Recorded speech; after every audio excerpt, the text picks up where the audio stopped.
Parte con il botto il weekend lungo dell'altopiano dei 7 comuni, letteralmente preso d'assalto a qualche giorno da Ferragosto da un volume di turisti e visitatori che la dice lunga sull'appeal delle terre alte vicentine. La mattinata si è aperta con l'arrivo in zona di migliaia di persone che in sostanza ha trasformato il costo da Caltrano fino ad Asiago in un lungo serpentone di auto e motociclette.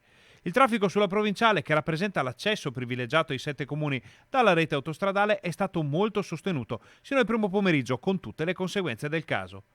Fra Tresche Conca e Canove si sono create, a causa dell'immissione nella viabilità locale del traffico di gitanti e vacanzieri, lunghe colonne che sono state smaltite solamente in tarda mattinata. Idem per le aree di sosta asiaghesi per il centro di Gallio, dove si sono verificati anche alcuni rallentamenti in giornata.